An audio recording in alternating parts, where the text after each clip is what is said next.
저는 참 인생을 길게 살지는 않았지만 인생을 살아가면 살아갈수록 느끼는 것은 하나님의 은혜 아니고서는 우리가 정말로 살아갈 수 없다는 것을 오늘 이 예배 가운데 고백하지 아니할 수 없습니다. 여러분들은 어떠신가요? 하나님의 은혜이지요? 할렐루야! 그래서 우리 이 시간 앞뒤 사람, 옆 사람 이렇게 좀 축복하며 고백하며 우리 인사합시다. 하나님의 은혜로만 삽시다. 하나님의 은혜로만 삽시다. 하나님의 은혜로만 삽시다.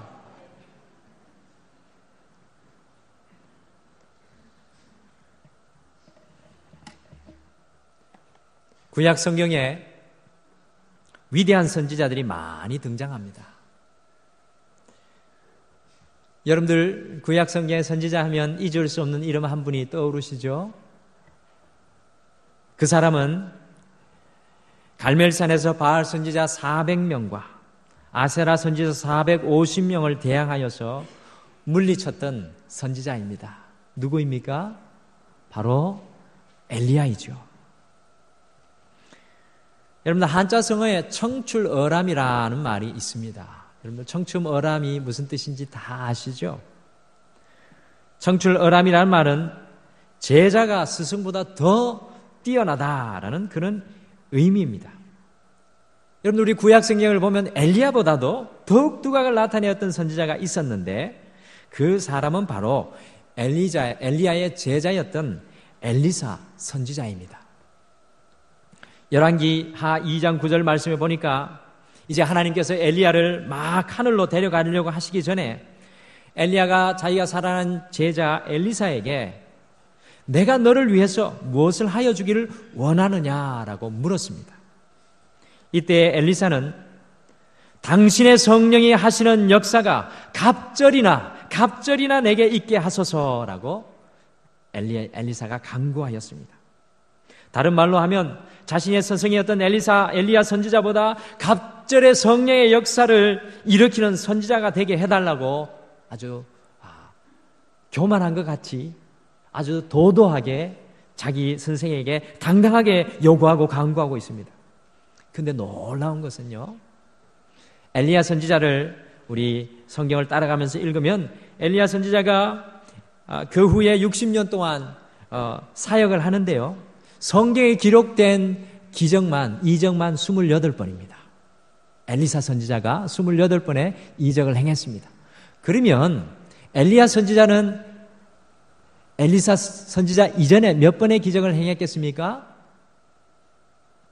왜 또 꿀먹은 버거리세요? 성경의 갑절의 은혜를 내게 부어주십시오라고 엘리사가 이야기했잖아요. 그러니까 몇 번? 엘리야는 성경에 기록된 기적이 엘리사가 28번이니까 엘리사가 몇 번? 아니죠. 엘리야가 몇 번? 헷갈립니다. 14번.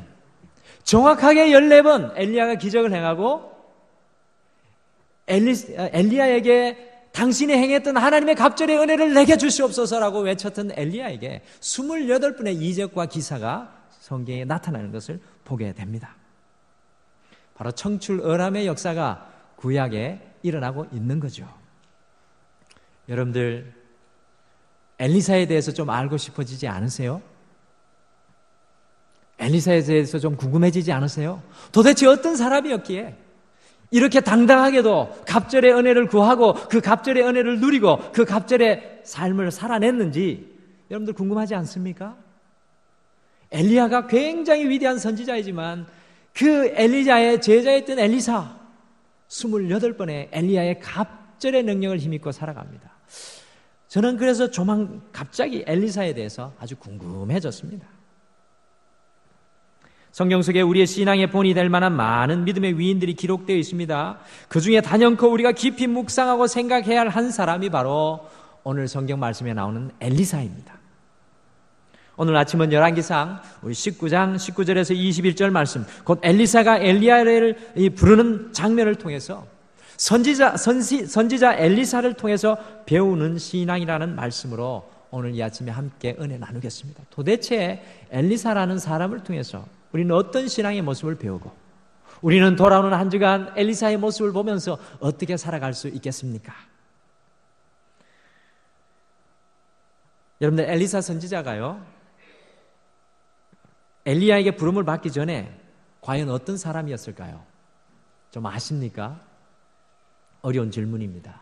성경을 많이 공부한 분도 엘리사의 이전 모습이 어떠냐라고 물어보면 잘 대답을 못해요. 왜 그러냐 하면 성경에 아주 단편적으로 엘리사의 이야기가 나오고 있기 때문에 엘리사가 어떤 사람인지 대해 좀 알기가 쉽지 않습니다. 그래서 제가 좀 도와드리겠습니다. 여러분들 열왕기상 19장 16절 말씀을 한번 보십시오. 거기에 보면은 엘리사가 살았던 지방 이름이 나옵니다. 그 지방 이름이 무엇입니까?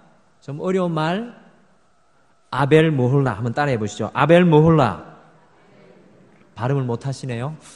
저도 발음이 잘 아벨모홀라. 이거 어렵습니다. 아벨모홀라 지방에서 태어나고 자랐습니다. 근데 요 아벨모홀라, 이 이스라엘의 지명과 이름은 하나라도 버릴 게 없어요. 그 모두 다 이름의 뜻이 아주 중요한 이름의 뜻이 있습니다. 이스라엘 사람들의 이름이나 지명은. 자, 아벨모홀라라는 지명의 이름의 뜻이 뭘까요? 그 뜻을 좀 알게 되면은 우리 엘리사 선지자를 이해하는 데 큰 도움이 되죠. 아벨모홀라라는 히브리어는 춤추는 목초지라는 뜻입니다. 춤추는 목초지. 그곳은 요단강 유역의 곡창지대였습니다. 엘리사는 요단강의 곡창지대에서 나고 자랐습니다. 그러니 당연히 엘리사의 직업은 농사를 짓는 일을 하는 사람이었습니다. 그런데 제가 엘리사가 보통 농사꾼이었으면 거론을 하지 않습니다. 엘리사가 보통 농사꾼이 아닙니다. 어떤 농사꾼이었을까요? 한번 보시죠.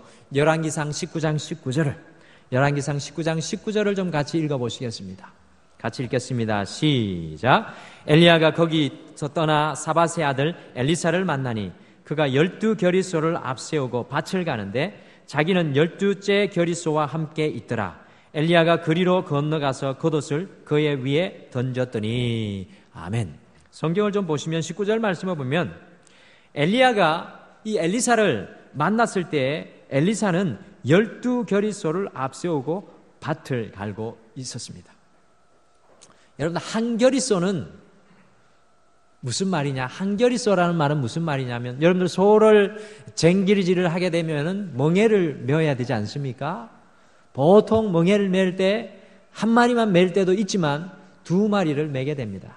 여기 한 겨리소라는 말은 두 마리가 멍에를 메고 있는 모습입니다. 그래서 오늘 엘리사가 지금 몰고 있는 그 소가 몇 마리라고, 몇 겨리라고 이야기하고 있습니까? 바로 12겨릿. 그러면은 한 겨릿에 두 마리 소가 묶여 있으면 총 몇 마리입니까, 여기에? 야, 계산이 빠르시네요. 우리 동마루교회 성도님들은 누가 속일 수도 없습니다. 28마리의 소가 이 엘리사 선지자 앞에 놓여 있고 그 28마리의 소로 엘리사가 밭을 갈고 있습니다. 여러분 상상 갑니까? 28마리 소로 밭을 간다니까 28마리 소로 밭을 갈 만큼 엘리사는 부자라는 뜻입니다. 그만큼 토지가 풍부했다는 것입니다. 여러분들 소 한 마리 가지고 땅 몇 평을 놓아 먹일 수 있을까요? 저는 잘 모르겠는데 시골에서 자란 분들은 잘 아실 겁니다. 아마 이곳에 서울 출신 분들이 많으신데 우리 신집사님은 아실 것 같은데 어쨌든 입을 꼭 다물고 계시니까 제가 친구에게 좀 물어봤습니다. 그 시골 출신 친구에게 이 성경 말씀을 이야기하면서 내일 설교를 하는데 소 28마리인데 이 28마리로 몇 평을 도대체 놓아 먹였을까? 내가 상상해 볼 수 있을까? 친구 목사에게 물어봤습니다. 그것도 미국에 있는 친구 목사에게 물어봤더니만 그 친구 목사가 저한테 그러더라고요. 소 한 마리당 1000평은 좋게 먹인다.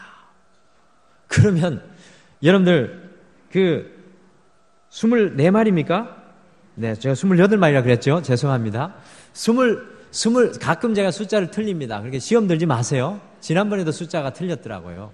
그래서 또 냉큼 와서 잘 가르쳐주는 성도님이 계셔서 너무 행복합니다. 24마리. 이 24마리로 1000평을 먹인다면은 24,000평의 농사.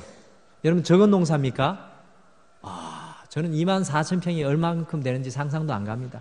그런데 지금으로부터 몇천 년 전에 24,000평을 24마리의 소로 밥 깔고 먹였다면 대단한 부유한 그런 엘리사가 사람이 아니었는가 생각을 해보게 됩니다. 엄청난 부를 소유하고 있었던 집안의 자제였다고 생각합니다. 분홍이었고요, 물론. 이런 부유한 집안의 아들이 오늘 성경 말씀에 보니까 12번째 결의소를 몰고 12번째. 아마 11번째까지는 종들이 몰았을까요? 잘 모르겠습니다. 어쨌든 12번째 결의소를 몰고 밭을 갈고 있었습니다. 하나님 앞에 쓰임받는 사람은 달라도 뭐가 다릅니다. 성실하잖아요. 종인데 24마리 소 가지고 있는데 아버지는 얼마나 더 많이 가지고 있었겠습니까? 엘리사가 이만큼 몰고 왔으면 자기 집에는 소가 얼마나 되겠습니까? 그런데 자기 스스로 12번째 결의소를 메고 밭을 메고 있다니까요. 여러분, 하나님의 사람들은 성실해야 될 줄 믿습니다. 성실한 사람들 속에 하나님께서 역사하십니다. 어쨌든 엘리야가 성실하게 일하는데 선지자 엘리야가 이 엘리사에게 찾아와가지고 아무런 말도 하지 않고 자신의 겉옷을 엘리사에게 벗어 던졌습니다. 그랬더니 20절의 말씀에 보니까 엘리사는 자신의 그 소중한 소를 버려두고 엘리야를 쫓았습니다. 우리를 더욱 놀랍게 하는 것이 바로 21절의 말씀입니다. 21절 말씀. 우리 21절 말씀 같이 읽으시죠. 21절 말씀 같이 읽겠습니다. 시작. 엘리사가 그를 떠나 돌아가서 한 겨리 소를 가져다가 잡고 소의 기구를 불살라 그 고기를 삶아 백성에게 주어 먹게 하고 일어나 엘리야를 따르며 수종 들었더라. 아멘. 여기 보십시오. 한 겨리 소라고 하니까 2마리 소지요. 2마리의 소를 오늘 엘리사가 잡았습니다. 그리고 소의 기구를 불살라서 그 불로 잡은 2마리의 소를 몽땅 삶아서 이웃에게 나눠주고 엘리야를 오늘 엘리사가 따르고 있습니다. 오늘 우리는 엘리사의 이 행동에 좀 주목하기를 바랍니다. 여러분들 엘리사가 따라가기를 원했다면 그냥 소 2마리 잡지 않고 자기의 그 소 먹이는 그 기구들을 불태우지 않고 그냥 따라가도 됐을 텐데 도대체 왜 엘리사는 소 2마리를 잡았을까요? 더 나아가 소의 기구를 몽땅 불살랐을까요? 오늘 이것이 바로 우리가 함께 생각해야 될 큰 질문입니다. 엘리사는 왜 자기의 소 2마리를 잡고, 여러분들 어마어마한 값입니다. 소 2마리라는 것은. 그리고 자기 소의 기구들을 다 몽땅 불살라서 그것을 삶아가지고 이웃에게 나눠주고 엘리사는 오늘 엘리야를 쫓아갑니다. 여러분들 여기에는 귀한 신앙의 교훈들이 숨겨져 있습니다. 이번 주에 우리가 실험하고 이번 주에 우리가 품고 살아가야 될 말씀의 질문이 여기서 나옵니다. 여러분들 주보를 이제 딱 펴보시면 말씀의 요약이 올라가 있습니다. 이미 다 펴놓으신 분들이 계시죠. 제목만 보고 따라오시면 됩니다. 제목만 보고 따라오시고 자세한 것은 집에 가셔서 묵상하실 때 읽으시면 되겠습니다. 첫 번째로 엘리사가 자신의 소의 기구를 불살라 소를 잡은 것은 더 이상 육신을 위해 살지 않고 영을 위해 살겠다는 엘리사의 삶의 방향 전환이었습니다.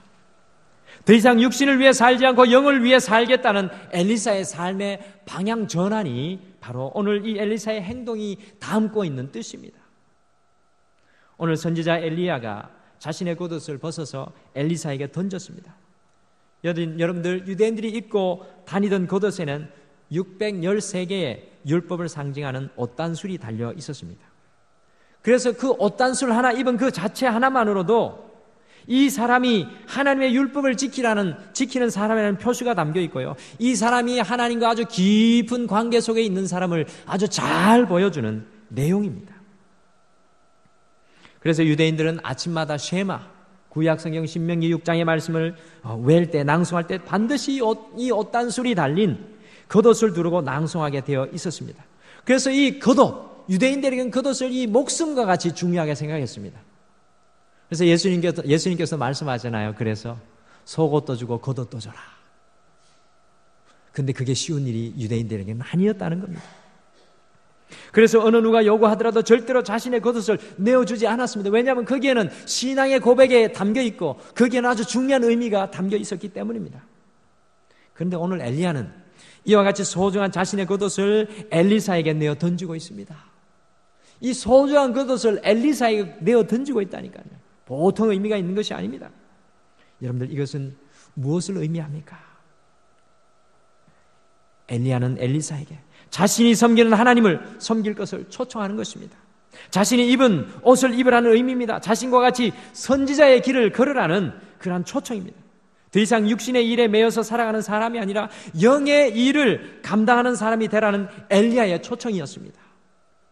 오늘 엘리사는 엘리야의 이 초청을 받은 이후에 자신의 소의 기구를 불살라버립니다. 그리고 자신이 그렇게도 소중하게 생각하였던 소를 잡고 소의 기구를 불살은 다음에 그 고기를 삶아서 모든 이웃들에게 다 나누어 주었습니다.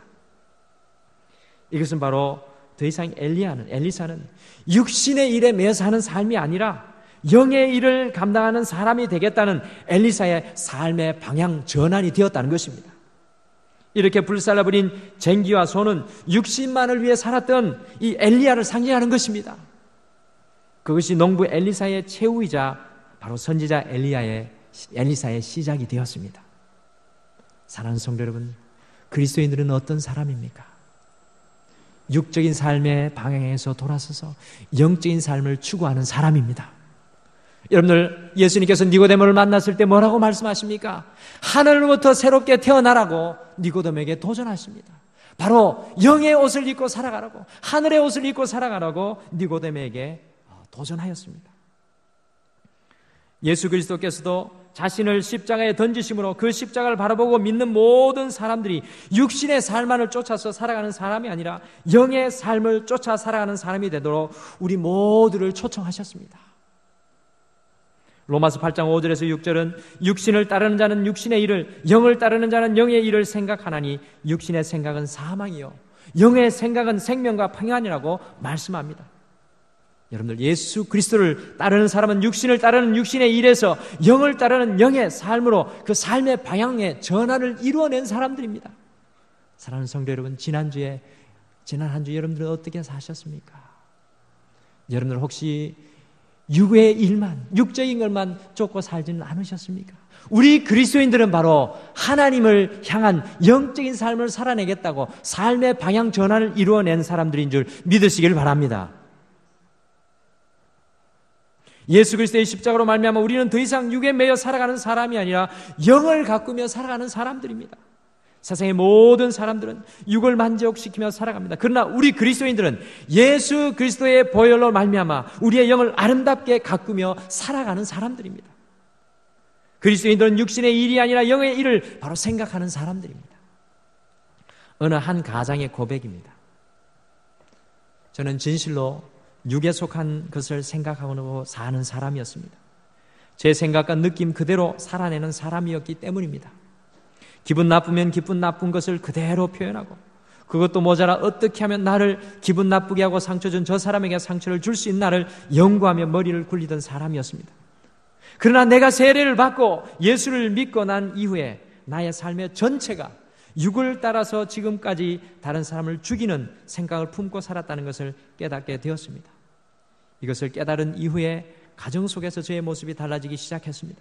육을 쫓지 않고 영을 쫓는 삶을 살아갈 때 아들과 아내를 향하여 쏟아졌던 나의 독설이 변하여서 학교에서 지치고 상처받은 아들에게 위로의 말이 쏟아지게 되었고, 온 가족을 위해서 늘 애쓰는 아내에게 다정하고 사랑스러운 말이 넘쳐나게 되었습니다. 육을 따라서 살면 저만 고통스러우면 좋으련만 육을 따라 살면 온 공동체가 고통스럽다는 것을 더욱 깨닫게 되었습니다.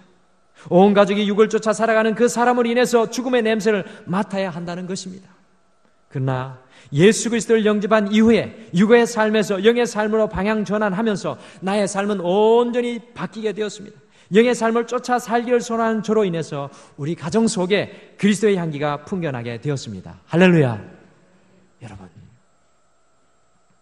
여러분과 저는 엘리사처럼 예수 그리스도를 만난 이후에 육의 삶의 방향만 쫓아가다가 그 삶의 방향을 전환하여서 영의 삶으로 하늘의 것을 덧입고 하나님의 은혜를 덧입고 살아가기를 소원하는 사람인 줄 믿으시기를 바랍니다.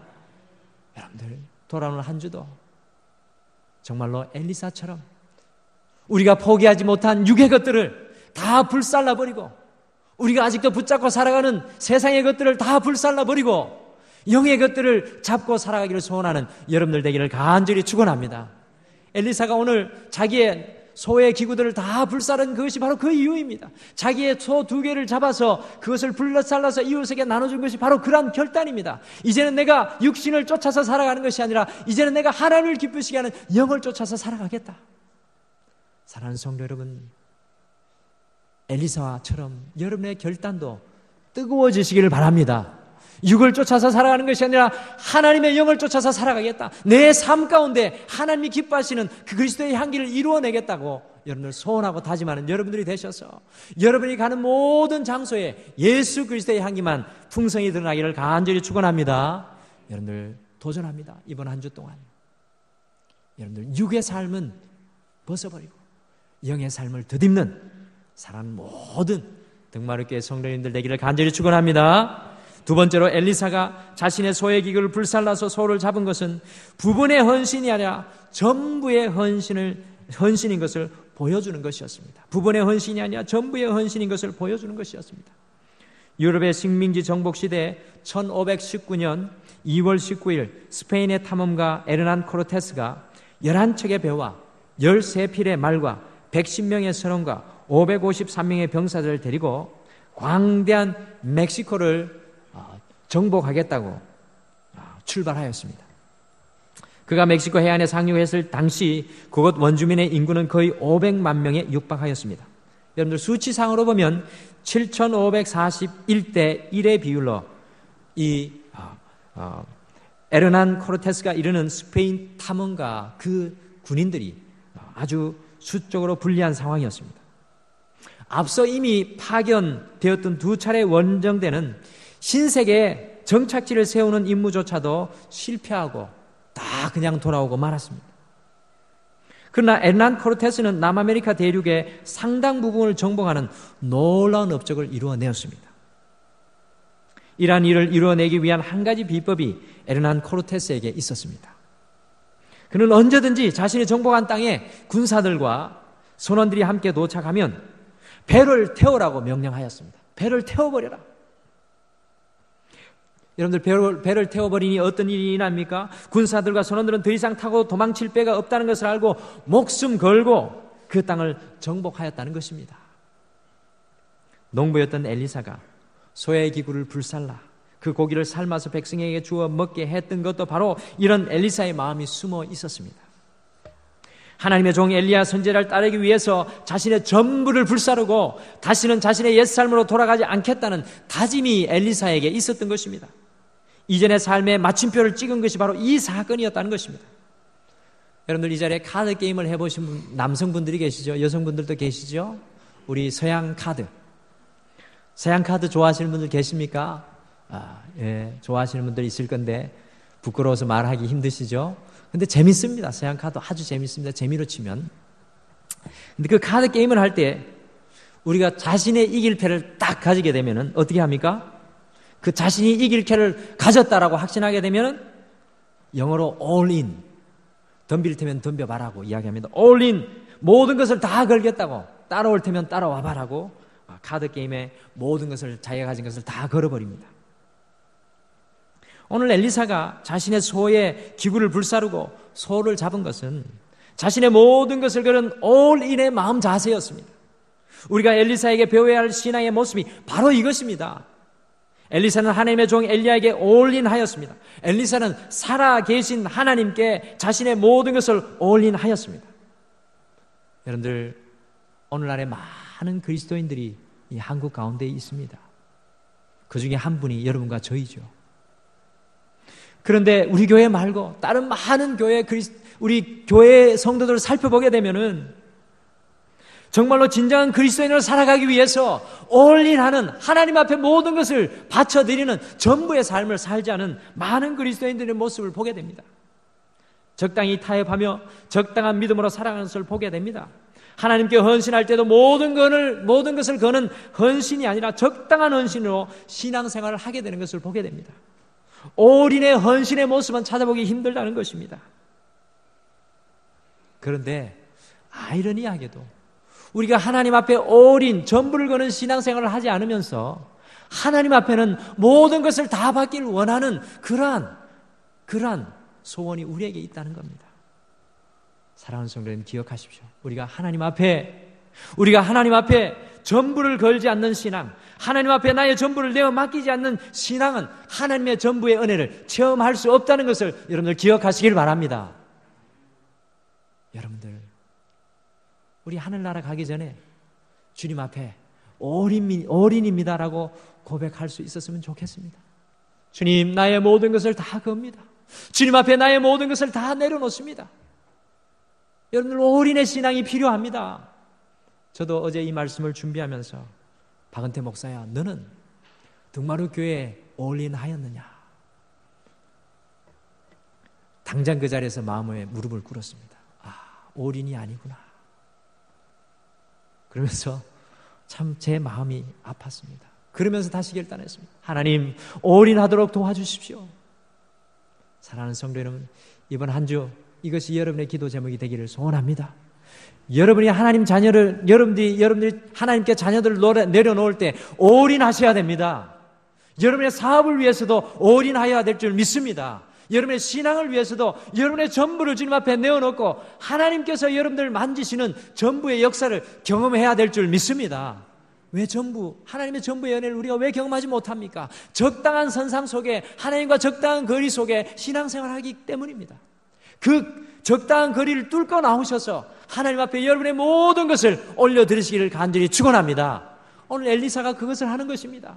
주님 앞에 2마리의 소를 잡고 자기의 모든 것이 되었던 그 소의 기구들을 잡아가지고 그것을 불살라서 하나님 앞에 올인합니다. 그리고서는 자기의 선생님 엘리야를 쫓습니다. 그러니 갑절의 은혜가 그에게 임하지 않을 수가 없는 것입니다. 어떻게 보면 당당할 수 있고 어떻게 보면 교만해 보일 수 있습니다. 선생님보다 어떻게 갑절의 축복을 더 달라고 이야기할 수 있습니까? 그러나 엘리사는 오늘 주님 앞에 올인하였기 때문에 이와 같은 고백을 담대히 할 수 있었다는 겁니다. 올인하는 성도는 하나님 앞에 모든 것을 다 구합니다. 그리고 믿음으로 그 하나님의 역사를 보게 될 줄 믿습니다. 저는 도전합니다. 이번 한 주 우리 사랑하는 성도님, 주님 앞에 모든 것을 다 올려드리는 올인하는 은혜의 역사가 여러분들에게 일어나기를 간절히 축원합니다. 세 번째로, 엘리사가 자신의 소의 기구를 불살라서 소를 잡은 것은 섬김을 받는 것에서 섬김의 삶을 살겠다는 다짐이었습니다. 사실 오늘 엘리사가 엘리야를 따르기 위해서 부모님께 작별 인사를 하고 자신의 소의 기구를 불살라서 소를 잡은 것은 자신에게 돌아올 모든 유산을 다 포기하겠다는 엘리사의 결심입니다. 엘리사가 쟁기를 불태움으로써 농장 주인의 자리를 사직했습니다. 엘리야라는 이름의 떠돌이 선지자에게 수습 교육을 받기 위해서 남부럽지 않던 자리를 포기한 것입니다. 엘리사는 하루아침에 맨 밑바닥으로 내려갔습니다. 엘리사는 분홍으로서 많은 종을 부리는 사람에서 21절 후반절에 나오는 것처럼 엘리야를 수정도는 섬김의 자리로 내려갔습니다. 여러분, 여기에 중요한 신앙의 교훈이 놓여 있습니다. 예수 믿으면 섬김의 가치를 중요하게 여기는 사람이 됩니다. 예수 믿으면 섬김의 능력을 알게 됩니다. 예수님은 세상에 오셔서 십자가를 지시기까지 섬김의 삶을 사셨습니다. 내가 온 것은 섬김을 받으려 함이 아니라 도리어 섬기려 하고 자기의 목숨을 많은 사람의 대속물로 주려 함이니라. 그리고 우리에게도 섬김의 사명을 우리 예수님께서 주셨습니다. 너희 중에 누구든지 얻음되고자 하는 자는 모든 사람의 종이 되어야 하리라. 여러분, 최고가 되려면 섬기는 자가 되라는 것입니다. 여러분들, 교회에 왜 직분이 세워지게 되었을까요? 그것은 장로님의 위치에, 최고봉의 위치에 올라가라는 게 아니라 장로님의 위치에 올라가면 최고 낮은 자리에 서서 그리스도 예수의 향기를 드러내야 한다는 이야기입니다. 오늘 우리 영광스럽게도 등마루의 권사님의 직분을 받게 됩니다. 권사의 직분은 영광이 아닙니다. 권사의 직분은 영광받는 자리가 아닙니다. 권사의 직분은 사람의 칭송받는 자리가 아닙니다. 다른 사람에게 제가 권사님이다 라고 했을 때 다른 사람이 나를 높이기 위해서 내가 받는 직분이 아니라는 것입니다. 권사의 직분을 받는 순간 우리는 오늘 엘리사처럼 우리가 가진 모든 것을 불태우고 낮은 자리로 내려가야 될 줄 믿으시길 바랍니다. 여러분들, 그리스도인의 삶이 바로 그런 삶입니다. 우리가 예수 그리스도를 믿게 되면 한 가지 깨닫게 되는 것이 있는데, 예수 그리스도의 은혜를 내가 받았으니 이제는 나도 예수님처럼 섬기며 살겠다는 결단을 하는 것이 바로 예수 그리스도를 믿는 사람의 온전한 신앙입니다. 마더 테레사 수녀님은 다음과 같은 글을 남겼습니다.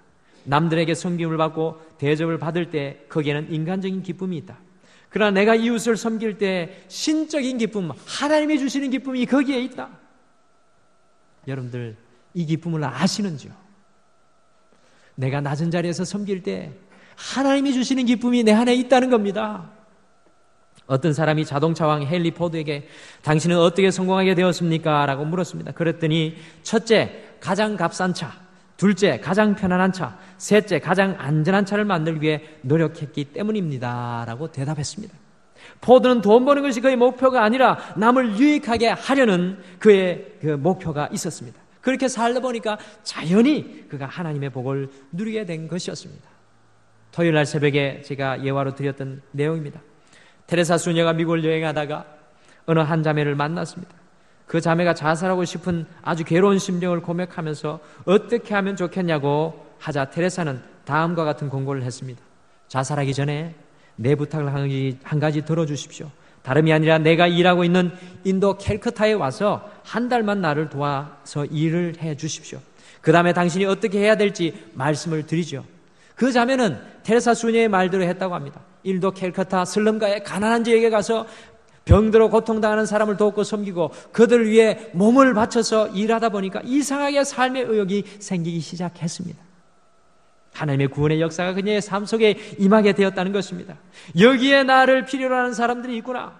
그들을 돕고 섬기는 데서 그 자매는 삶의 구원을 얻게 되었고 더 이상 테레사의 조언이 필요 없어지게 되었습니다. 그 자매는 그곳에 머물러 일하면서 테레사의 좋은 조력자가 되었습니다. 이웃의 유기를 위한 목표를 세우고 그것을 실천할 때 참 행복이 그곳에 있는 줄 믿으시길 바랍니다. 여러분들 이번 한 주 어떻게 살아가야 되겠습니까? 섬김의 자리가 아니라 예수님께서 하나님과 동정됨을 취할 것으로 여기지 않고 자기를 비워서 인간의 형체를 입고 인간의 형체에서 부족하여서 종의 형체까지 입고 자신을 희생하여서 십자가에 내어준 것처럼 우리도 이번 한 주 동안에 섬김의 기쁨을 누리는 귀한 한 주가 되기를 간절히 축원합니다. 오늘 특별히 권사로 투표되는 이제 투표가 될 텐데 우리 권사로 투표 이제 임직되시는 분들은 앞으로 우리 모든 직분자로 임직되시는 분들은 하나님께서 섬김의 기쁨을 주실 줄 믿습니다. 그 자리는 영광받는 자리가 아닙니다. 그 자리는 섬김의 자리인 줄 믿으시길 바랍니다. 제가 앞으로 교회에 나가겠지만 저도 섬기는 자가 되어야 합니다.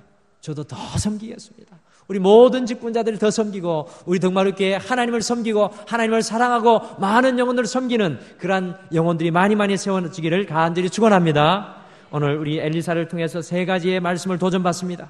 한 주 동안 어떻게 사셔야 되겠습니까? 영을 위해서 살지 마시고 육을 위해서 살지 마시고 영을 위해서 여러분의 연약한 것들을 다 불살라 버리시길 바랍니다. 할렐루야. 두 번째로 부분의 헌신이 아니라 전부의 헌신, 주님 앞에 올인하는 삶을 한번 살아보시자고요. 그렇게 못 살아본 분들 많으시죠. 주님 앞에 전부를 드리는 삶, 그리할 때 주님의 전부의 은혜의 역사가 우리에 임할 줄 믿습니다. 마지막으로 우리가 주님을 닮읍시다. 정말로 주님이 가장 낮은 자리에서 섬기셨던 것처럼 우리도 섬기는 자가 되어서 섬김의 기쁨, 하나님이 주시는 신적인 기쁨을 충만하게 누리는 우리 덕마루교회 모든 성도님 되기를 간절히 축원합니다. 다 같이 기도하시겠습니다. 사랑의 하나님 참으로 감사합니다. 오늘도 하나님의 종 엘리사를 통하여서 귀한 신앙의 교훈을 허락하여 주심을 감사합니다.